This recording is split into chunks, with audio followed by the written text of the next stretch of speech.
இந்தியாவுக்கும் பாகிஸ்தானுக்கும் இடையில இருக்கக்கூடிய பிரச்சனையில் இப்போ கிரிக்கெட் வீரர்கள் பேச ஆரம்பிச்சிருக்காங்க. கிரிக்கெட் வீரர்களுடைய யூடியூப் சேனல்கள் முடக்கப்பட்டிருக்கு இந்தியாவில். இதனால் கொதிப்படைஞ்சு பேசியிருக்காங்க பாகிஸ்தானுடைய கிரிக்கெட் வீரர்கள். அவங்க யார்? நம்ம தான் நினச்சிக்கிட்டு இருக்கோம் இந்தியா பாகிஸ்தானை அட்டாக் பண்ண போகுது அப்படின்னு. ஆனால் அதுக்கு முன்னாடியே ஆப்கானிஸ்தான் பாகிஸ்தானை அட்டாக் பண்ண போகிறாங்க அப்படிங்கிற செய்தி வெளியாக இருக்குது. இரு நாடுகளுக்கும் இடையில் போர் ஏற்படுவதற்கான என்ன வாய்ப்புகள் இருக்குது, அதற்கு எப்படி பாகிஸ்தான் தயாராகிட்டு இருக்கு அப்படிங்கிறத பார்க்க போகிறோம். பலுச் மக்கள் இந்த தர்ம சங்கடமான சூழ்நிலையை பயன்படுத்தி பலுச் அப்படிங்கிற ஒரு புதியதொரு நாடு, பலுசிஸ்தான் அப்படிங்கிற ஒரு புதிய ஒரு நாட்டுக்கான தொடக்க புள்ளியை இப்போ வச்சுருக்காங்க.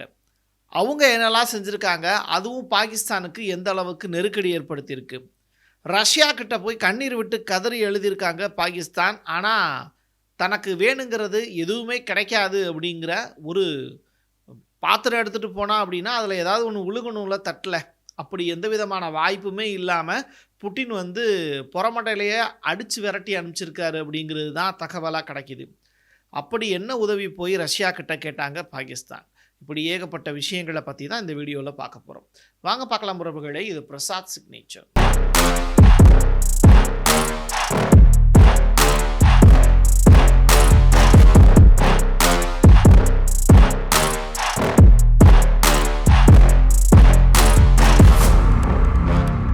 பவன் கல்யாண் யாருன்னு தெரியும்? ஆந்திராவினுடைய துணை முதல்வர். ஒரு முக்கியமான விஷயத்தை அவர் பதிவு செஞ்சுருக்கார். என்னடா இவர் இன்ன வரைக்கும் பேசவே இல்லையே அப்படின்னு சொல்லி எதிர்பார்த்துக்கிட்டு இருந்த நேரத்தில் சூப்பராக ஒரு ஸ்பீச் ஒன்று கொடுத்துருந்தார். பாகிஸ்தானுக்கு ஆதரவாக பேசக்கூடிய நபர்கள், பாகிஸ்தானுக்கு ஆதரவாக செயல்படணும்னு நினைக்கக்கூடிய நபர்கள் எதுக்காக இந்தியாவில் இருக்கீங்க? நீங்கள் பேசாமல் பாகிஸ்தானுக்கே போயிடலாமே அப்படிங்கிற ஸ்டேட்மெண்ட்டை சொல்லியிருக்கார். இது உண்மையிலேயே நியாயமான ஒரு பேச்சு தான். இப்போ பாகிஸ்தானை பிடிக்காது, பாகிஸ்தானை பிடிக்கும், ஆனால் அவங்கெல்லாம் இந்தியாவில் இருக்காங்க. பட் இந்தியாவில் இருந்துக்கிட்டே பாகிஸ்தானுக்கு ஆதரவாக செயல்படுறீங்கன்னா அப்போது இந்த நாட்டுக்கு எதிரானவர்களாக தானே நம்ம இருக்கோம் அப்படிங்கிறத சப்போர்ட் பண்ணக்கூடிய நபர்கள் புரிஞ்சுக்கிட்டாங்க அப்படின்னா ஆட்டோமேட்டிக்காக இங்கே போயிடுவாங்க. ஸோ இந்த நாடு சேஃப் அண்ட் செக்யூர்டாக உங்களுக்கு இருக்குங்கிறதுனால தானே இங்கே இருக்கீங்க. ஆனால் இங்கே இருக்கக்கூடிய வளங்கள் வேணும், இங்கே இருக்கக்கூடிய சுதந்திரம் வேணும், ஆனால் அங்கே இருக்கக்கூடிய தீவிரவாதத்தை மட்டும் வளர்க்கணும் அப்படின்னு நீங்கள் நினைக்கிறீங்கன்னா உங்களுடைய குடும்பம் நல்லா இருக்கணும், உங்களுடைய குட்டி நல்லா இருக்கணும். ஆனால் எங்கேயோ ஒரு மூலையில் யாரோ ஒருத்தன் இறந்து போனான் அப்படின்னா அதை பார்த்து நம்ம சிரிப்போமா? இது இந்த வகையில் லாஜிக். இந்த பேஸில் தான் பவன் கல்யாண் பேசியிருக்கார். இதற்கு அப்படியே பேரலாம் ஒரு பெரிய மீட்டிங் ஒன்று இன்றைக்கி நடந்தது. இந்த அனைத்து கட்சி கூட்டிங்கில் பிரதமர் மோடி கலந்துக்கல. ஆனால் அதற்கு பிறகு பார்த்திங்கன்னா அமித்ஷா தலைமையில் ஒரு மீட்டிங் ஒன்று நடந்தது. அதில் மிக முக்கியமான நபர்கள் அஜித் தோவல் உள்ளிட்டவங்களோட சேர்த்து பிரதமர் நரேந்திர மோடியும் கலந்துக்கிட்டாங்க. அதில் பேசியிருக்கக்கூடிய விஷயங்கள், ஜெய்சங்கர் ஏகப்பட்ட விஷயங்களை ரிவீல் பண்ணியிருக்காரு.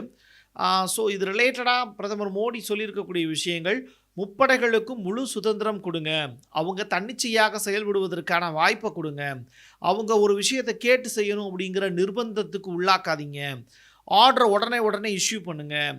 ஸோ ஃப்ரீடம் அப்படிங்கிறது நாட்டில் மட்டுமல்ல முப்படைகளுக்கும் சொந்தமானதாக இருக்க வேண்டும்ங்கிறத பிரதமர் மோடி செய்தியாகவே வெளியிட்டிருக்கார். இதுவும் ரொம்ப இம்பார்ட்டண்ட்டு. நீங்கள் இராணுவமாக இருக்கட்டும், தரைப்படையாக இருக்கட்டும், வான்வெளியாக இருக்கட்டும், கடற்படையாக இருக்கட்டும், இவங்க எல்லாத்துக்குமே முழு சுதந்திரம் அப்படிங்கிறத பிரதமர் மோடி அவர்கள் கொடுத்துருக்காங்க அப்படிங்கிறது இன்றைக்கி ஹெட்லைன். விஜய் ஆண்டனி பாகிஸ்தானில் இருக்கக்கூடிய மக்களுக்காக பேசியிருக்காரு அப்படிங்கிற மாதிரி பொய்யான சில வதந்திகள் பரவிக்கிட்டு இருக்கு. ஆனால் பாடகரும் இசையமைப்பாளரும் இயக்குனருமாக இருக்கக்கூடிய அவர் அப்படி ஒரு வார்த்தையை பதிவு செய்ததாக நம்மளால் பார்க்க முடியல. அவருடைய ப்ரெஸ் ரிலீஸில் தெளிவாக சொல்லியிருக்காரு, பாகிஸ்தான்லையும் நம்முடைய இந்தியர்கள் ஒரு 50 லட்சம் பேர் இருக்காங்க, அதனால் அவங்களையும் நம்ம யோசித்து பார்க்கணும். 2 நாடுகளும் போரற்ற ஒரு சூழலுக்கான வாய்ப்பை உருவாக்குறது தான் இப்போதைக்கான தீர்வாக இருக்க முடியுங்கிற ஸ்டேட்மெண்ட்டை பதிவு செஞ்சுருக்காரு. அதை தாண்டி அவர் ஒரு வார்த்தை ஒன்று சொல்லியிருக்காரு, மனிதத்தை வளர்ப்போம், ஹியூமனிட்டி ரிலேட்டடாக அவர் பேசியிருக்கார். நீங்கள் உலகின் பல்வேறு மக்கள் இருக்காங்க, அவங்கெல்லாம் சில பேர் போர் பண்ணணும் அப்படின்னு நினைப்பாங்க, சில பேர் அடிதடி வேணும்னு நினைப்பாங்க, சில பேர் அன்பால் ஒரு விஷயத்தை மாற்றிடலான்னு நினைப்பாங்க. அந்த வகையில் அவர் சொல்கிறது பாகிஸ்தான் சூப்பர், எல்லாமே அவங்க செய்கிறது கரெக்ட் அப்படின்னு அவங்க பேசலை. விஜய் ஆண்டனி பேசியிருக்கிறது மனிதத்தன்மையோடு சில விஷயங்களை நம்ம செஞ்சாகணும். அந்த வகையில் அங்கே இருக்கக்கூடிய இந்தியர்களின் நலனுக்காக நான் பேசுகிறேன் அப்படிங்கிற ஸ்டேட்மெண்ட்டை அவர் பதிவு செஞ்சுருக்காரு. அதே நேரத்தில் தீவிரவாதத்தை வன்மையாக நாங்கள் எதிர்க்கிறோம் அப்படிங்கிற ஸ்டேட்மெண்ட்டையும் அவர் பதிவு செஞ்சுருக்காரு.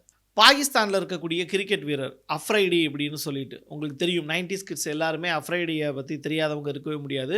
ஒரு சிறந்த ஸ்பின் பவுலர் அப்படின்னு சொல்லலாம். அவர் வந்து நிற்கிறாரு, களத்தில் நிற்கிறாருன்னா ஆட்டத்தின் போக்கை எந்நேரத்திலையும் மாற்றுவதற்கு திறமை பெற்றவர் அப்படின்னு சொல்லலாம். அப்படிப்பட்ட ஒரு நபர் அஃப்ரைடி. பாகிஸ்தானில் அப்படி ஒரு பேட்ஸ்மேனும் மட்டும் ஒரு ஆல்ரவுண்டர் அவர் வந்து ஒரு ஸ்டேட்மெண்ட்டை பதிவு செஞ்சுருக்கார். பகல்காம் தாக்குதல் நடந்தப்போ அங்கே ஏன் ஒரு இந்திய இராணுவ வீரர் கூட இல்லை. 1 மணி நேரமாக ஒரு கடற்படையைச் சேர்ந்த ஒரு வினய்ங்கிற ஒரு ஆஃபீஸர் வந்து துடிச்சுக்கிட்டு இருந்ததா அவங்களுடைய மனைவி பேட்டி கொடுத்ததை பார்த்தோம். அப்படி இருந்தும் வந்து அங்கே இருக்கக்கூடிய ஆஃபீஸர்ஸ் ஒருத்தவங்க கூட ஏன் வந்து அவங்கள காப்பாற்றுறதுக்கு முன் வரலை. 1 மணி நேரமாக அங்கே ஒரு இராணுவத்தினர் கூட வராமல் இருந்ததற்கான காரணம் என்ன?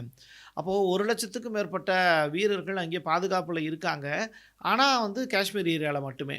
அப்போ அவங்களில் யாருமே வந்து அந்த இடத்துல வரலைங்கும் போது ரொம்ப ஷாக்காக இருக்குது. அப்போ நம்ம இந்தியாவை என்ன சொல்கிறாங்கன்னா, இந்திய அரசு மீது ஒரு குற்றம் சுமத்துறார். இந்தியாவே இந்த வேலையை செஞ்சுட்டு பாகிஸ்தான் மேலே பழி போடுவது சரியல்ல அப்படிங்கிற ஒரு ஸ்டேட்மெண்ட்டை அவர் பதிவு செஞ்சுருக்காரு. இது எந்த வகையில் நியாயம் அப்படிங்கிறது தெரியல. நடந்தது வந்து பார்த்திங்கன்னா, ஒரு முக்கியமான ஒரு இடத்துல டூரிஸ்ட் பிளேஸில் இதே கேள்வியை இந்தியாவில் இருக்கக்கூடிய ஊடகங்கள் எழுப்பியிருக்காங்க. நம்மளும் இதே கேள்வியை எழுப்பியிருக்கோம். ஆனால் பாகிஸ்தானில் இருந்து இந்த வார்த்தைகள் வர்றது அப்படிங்கிறத நம்மளால் ஏற்றுக்க முடியல. நம்முடைய இந்திய அரசை நம்ம விமர்சனம் பண்ணலாம். ஆனால் வெளிநாட்டில் இருந்து வெளி மாநிலங்களில் இருந்து ஒரு விமர்சனங்கள் வருது அப்படின்னா அந்த விமர்சனங்களை சீர்தூக்கி பார்க்க வேண்டியது நம்முடைய கடமை தான். அதே நேரத்தில் அவர் இந்தியாவுக்கு எதிராக பேசுகிறாரு அப்படிங்கும்போது அதை எதிர்க்க வேண்டியதும் நம்முடைய கடமையாக இருக்குது. இன்னொரு புறம் ஷோயப் அக்தர் ராவல்பிண்டி எக்ஸ்பிரஸ் அப்படின்னு சொல்லுவாங்க. அந்த அளவுக்கு சூப்பராக வந்து ஒரு ஃபாஸ்டஸ்ட் பவுலர். அவருடைய யூடியூப் சேனலையும் இந்தியன் கவர்மெண்ட் முடக்கியிருக்காங்க. ஸோ அதுலேயும் வந்து பாகிஸ்தானுக்கு ஆதரவான விஷயங்கள் தொடர்ச்சியாக பேசப்பட்டு வருது அப்படிங்கிறதுனால இந்தியன்ஸ் அதிகமான பேர் அதை பார்த்துக்கிட்டு இருக்காங்க. அப்படிங்கிறதுனாலையும் அந்த சேனலையும் 16 யூடியூப் சேனல் முடக்கியிருக்காங்கல்ல, அதில் அக்தரோட சேனலும் ஒன் ஆஃப் த சேனல் அப்படிங்கிறாங்க. இப்போது பாகிஸ்தான் ஒரு பெரிய அச்சமான ஒரு சூழ்நிலைக்கு தள்ளப்பட்டிருக்கு. காரணம் என்னென்னா, ஒரு 54 மிலிட்ரி ஆஃபீஸர்ஸ் ஆப்கானிஸ்தானை சேர்ந்தவங்க டைரெக்டாக பாகிஸ்தானுடைய எல்லைக்குள்ளே ஊடுருவ முயற்சி பண்ணாங்கன்னு சொல்லிட்டு அத்தனை பேரையும் சுட்டு தள்ளியிருக்காங்க பாகிஸ்தான் இராணுவம். பாகிஸ்தானுக்கு எல்லா பக்கமும் பிரச்சனையாக இப்போ மாறி நிற்கிது. ஒன்று பலுசிஸ்தான் பிரச்சனை, 2வது ஆப்கானிஸ்தான் பிரச்சனை, 3வது இந்தியாவில் பகல்காம் அப்படிங்கிற அந்த இடத்துக்குள்ளே இவங்க வாலண்டியராக தீவிரவாதிகளை இறக்கி பாகிஸ்தான் இராணுவ அதிகாரிகளையே இறக்கி நம்முடைய சுற்றுலா பயணிகளை கொலை செய்த நிகழ்வு. இந்த 3 சம்பவங்கள்னால இன்றைக்கி பாகிஸ்தான் நிம்மதி இழந்து தவிக்கிறாங்க. ஸ்திரத்தன்மையற்ற அரசாக இருக்குது. இராணுவ ஆட்சி மலர்வதற்கான வாய்ப்பு இருக்குங்கிறாங்க. ஸோ ஆப்கானிஸ்தானுடைய மிலிட்ரி குரூப்பை பாகிஸ்தான் அட்டாக் பண்ணதுனால ஆப்கானிஸ்தானை சேர்ந்த தாலிபான்கள் சும்மா இருக்க மாட்டாங்க. அவங்க இந்தியாவுக்கு ஆதரவாக தான் இந்த பகல்காம் விஷயத்தில் இருக்காங்க. இப்படிப்பட்ட சூழ்நிலையில் ஆப்கானிஸ்தான் எந்த நேரமும் பின்புறத்தில் இருந்து பாகிஸ்தானை அட்டாக் பண்ணுவதற்கான வாய்ப்பு இருக்குது அப்படிங்கிற செய்தி வெளியாகிருக்கு. நீங்கள் முதல்ல வந்து அந்த பக்கம் இருக்கிற விஷயத்தை பாருங்கப்பா அப்படின்னு சொல்ல வேண்டிய தேவை இருக்குது. காரணம் என்னென்னா, நம்ம J-17 சீனாக்கிட்டேருந்து வாங்கியிருந்தாங்கல்ல அந்த மிசைலு, F-16 போர் விமானங்கள், இதெல்லாம் வந்து பாகிஸ்தான் வந்து நம்முடைய பகுதியை நோக்கி வந்து திருப்பி வச்சுருக்கிறதா ஒரு தகவல் வெளியாச்சு. புறப்பட்டுச்சு அப்படின்னா வித்தின் ½ அன் ஹவரில் இந்திய எல்லைக்குள்ளே அவங்க வந்துடுவாங்க. அப்படிப்பட்ட ஒரு சூழல் இருக்கும்போது அந்த விமானங்கள் எல்லாத்தையும் இப்போ நீங்கள் ஆப்கானிஸ்தான் பக்கம் திருப்ப வேண்டிய தேவை இருக்குது தம்பி அப்படின்னு தான் சொல்ல வேண்டியது இருக்குது. இது பத்தாததுக்கு இப்படிப்பட்ட விமானங்கள்லாம் உள்ளே வந்துச்சு அப்படின்னா அதை தடுத்து நிறுத்தக்கூடிய வல்லமை நம்முடைய S-400 அப்படின்னு எங்கள் ரஷ்யாக்கிட்ட இருந்து வாங்கினோம்ல அயன்டோம் மாதிரி, ஸோ மிசைலை இடைமறித்து தாக்கக்கூடிய வல்லமை படைத்த இந்த S-400 நம்மகிட்ட இருக்குங்கிறது வேறு விஷயம். இன்னொரு புறம் பாகிஸ்தான் ரஷ்யாக்கிட்ட போய் உதவி கேட்டிருக்காங்க. ஆனால் ரஷ்ய அதிபர் புட்டின் வந்து பார்த்திங்கன்னா, இந்தியாவுக்கும் எங்களுக்கு இடையில் நல்ல உறவு இருக்குது, நீங்கள் தீவிரவாத நாடு, உங்களுக்கு நாங்கள் சப்போர்ட் பண்ண முடியாது, தீவிரவாதத்துக்கு எப்பயும் நாங்கள் சப்போர்ட் பண்ண மாட்டோம்னு சொல்லிட்டு எடுத்துகிட்டு போன தட்டில் வந்து 10 பைசா கூட போடாமல் திருப்பி அனுப்பிச்சிருக்காரு. அப்படிங்கும்போது ரொம்ப வருந்தத்தக்க நிகழ்வு தான் பாகிஸ்தானுக்கு. இன்னொரு புறம் துருக்கி உதவி செய்யணும் அப்படின்னு சொல்லிட்டு வந்தாங்கல்ல, துருக்கியினுடைய அதிபர் எர்டகன், நாட்டோவில் ஒன் ஆஃப் த மெம்பர், அவங்க பாகிஸ்தானுக்கு வார் பிளேன்லாம் கொடுத்துருந்தாங்க. இப்போ அந்த வார் பிளேன் மறுபடியும் துருக்கிக்கே போயிடுச்சு அப்படிங்கிற செய்தி வெளியாகிருக்கு. தொடர்ச்சியாக துருக்கி இராணுவம் அவங்க செய்யக்கூடிய விஷயம் அப்படிங்கிறது இந்தியாவுக்கு எதிராக இருக்கிறதுனால இந்தியன் கவர்மெண்ட் என்ன பண்ணுறாங்க, கிரீஸுக்கிட்ட போய் சப்போர்ட்டுக்கு போகிறாங்க. கிரீஸ் நாடுக்கும் இந்த துருக்கி நாடுக்கும் ஆகாது. அவங்களுக்கு இடையில் வந்து கடல் எல்லை சார்ந்த பிரச்சனைகள் இருக்குது, நிலம் சம்மந்தப்பட்ட பிரச்சனைகள் இருக்குது. ஸோ இப்படிப்பட்ட ப்ராப்ளம் இருக்கிறதுனால கிரீஸை தன் பக்கம் இழுத்துச்சு இந்தியா.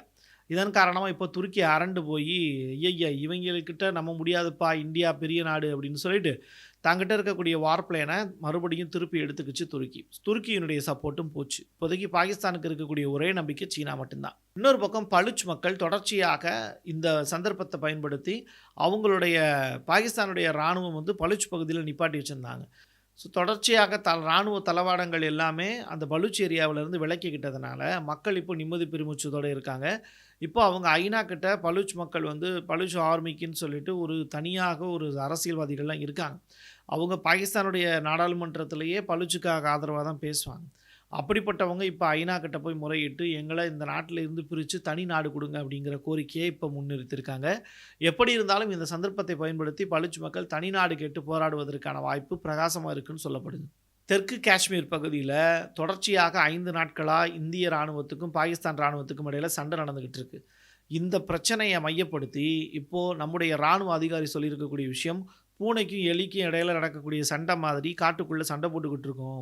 2 பாகிஸ்தான் இராணுவ தீவிரவாதிகளோடு சேர்த்து 2 படைகள் அங்கே இருக்குது. தொடர்ச்சியாக அவங்களுக்கும் நமக்கும் இடையில் சிறிய ரக துப்பாக்கி சண்டை நடந்துக்கிட்டு இருக்குது. இதில் எப்படி இருந்தாலும் அவர்களை நாங்கள் வீழ்த்தி விடுவோம் அப்படிங்கிற நம்பிக்கையை இப்போ நம்முடைய தரைப்படை இராணுவம் வந்து இந்தியன் கவர்மெண்ட்டுக்கு செய்தி அனுப்பிச்சிருக்காங்க. இது மட்டுமல்ல, இந்த சூழ்நிலையை பயன்படுத்தி இமிக்ரெண்ட்ஸ் நிறையா பேர் பங்களாதேஷிலேருந்து வந்தவங்க இங்கே இருக்காங்கல்ல, அவங்க ஒரு 1000 பேர் வந்து குஜராத்தில் இருக்காங்க. அவங்களுடைய வீடுகள்லாம் இடிக்கப்பட்டிருக்கு. குஜராத்தினுடைய முன்னாள் முதல்வராக இருந்த நம்முடைய பாரத பிரதமர் நரேந்திர மோடி அவர்கள் இப்போ அந்த பங்களாதேஷில் இருக்கக்கூடிய இமிக்ரெண்ட்ஸ் எல்லாத்தையுமே நாடு கடத்துறதுக்கான வேலையை செய்கிறாங்களான்னு கேட்டால் கிடையாது. அவங்கள அரெஸ்ட் பண்ணி சிறையில் வைக்கிறதுக்கான வேலையில் இப்போ ஈடுபட்டிருக்காங்க. இது என்ன மாதிரியான கால்குலேஷன் எனக்கு புரியல. உங்களுக்கு தெரிஞ்சதுன்னா கமெண்ட் பாக்ஸில் பதிவு செய்யுங்க. நக்வி அப்படின்னு சொல்லப்படக்கூடிய நபர், அவர் வந்து பார்த்திங்கன்னா பாகிஸ்தானில் இருக்கக்கூடியவர். அவர் வந்து ஒரு விஷயம் சொல்லியிருக்காரு.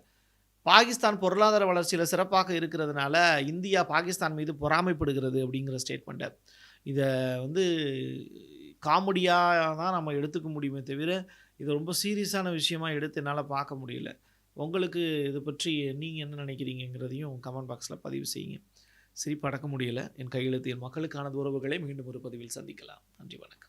நீங்கள் நம்ம சேனலுக்கு விளம்பரம் கொடுக்க விருப்பப்பட்டீங்கன்னா 9449359294 இந்த நம்பருக்கு காண்டாக்ட் பண்ணுங்கள்.